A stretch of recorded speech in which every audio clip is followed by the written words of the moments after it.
It's great to see you today, and congratulations on season 2. Thank you, Greg. It's really remarkable. Wow. Okay. Did you have Steve Zahn in mind for the character of Solo initially, or was there a process of like searching out the right person? Because he seems so perfect for that. You know, there's always a process, but there's also that sense of inevitability when it happens. It's just like, well, of course it was Steve.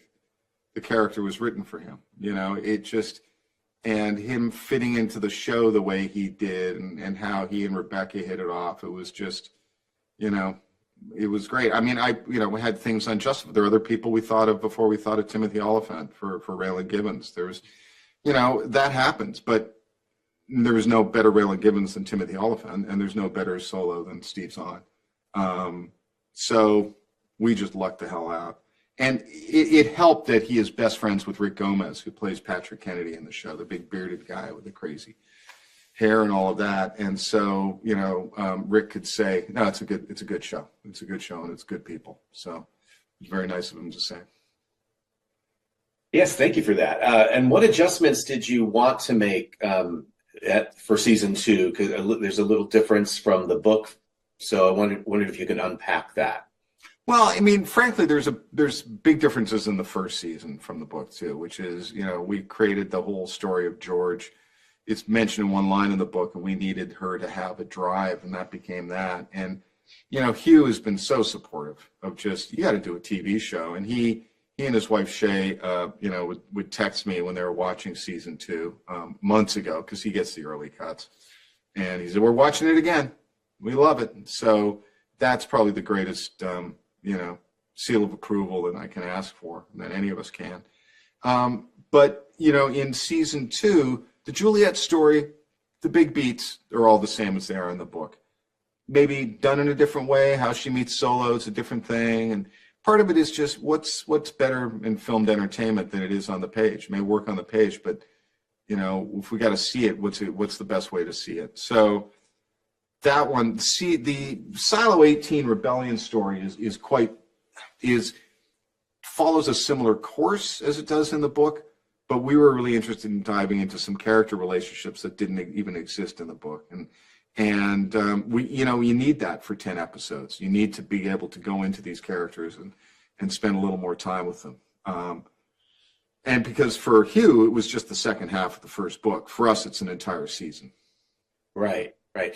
How many seasons would you love for this to go up? Because obviously there's a lot of ground to cover. So I will say this. We have a plan, and we hope to execute that plan. And if all goes well, we will. Apple has been incredibly supportive. And, yeah, we'll just see how season 2 does. I love that. And then you've been, you know, obviously a part of some of the greatest, you know, creative content and TV shows and films and whatnot. Masters of Air, Slow Horses, The Americans, Justified, of course. Is there any kind of new series maybe on the horizon down the road that you would really love to explore, dive into, or something you'd even love to revisit?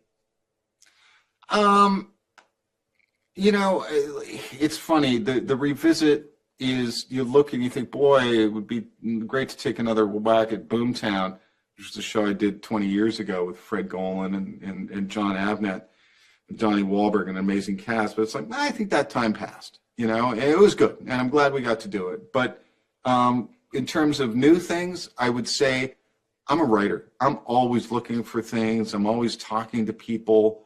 I'm not a big developer. I'm not like I've got, you know, oh, I've got this one set, blah, blah, blah. No, it's sort of one thing at a time. But, you know, when Rebecca Ferguson calls and says, hey, what about this? I'm going to listen to that. You know, so we'll see. But truthfully, you know, the focus is all on getting the next seasons ordered and doing those. Right. Speaking of Rebecca's, you know, amazing in season 1. Season 2, she's put through the ringer even more. So just maybe briefly, can you unpack how you managed to put her through all those things with between the suit, between the getting over, you know, the bridge and all this stuff? I mean, she's really, you know, the bodies that she encounters. Yeah. Yeah, there's a lot of psychic pain that she goes through getting into that silo and what she encounters.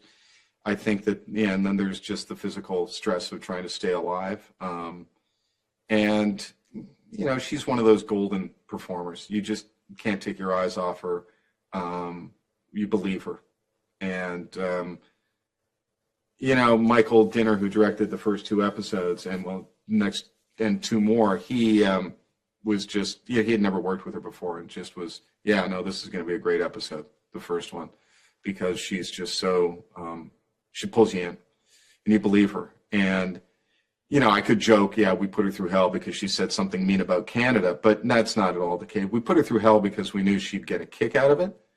And it felt real to her character. We wanted to make it difficult because she's someone who, as an engineer and just as a person, she just doesn't stop. She'll just keep going. You know, that's her. That's what she's just keep on working the problem.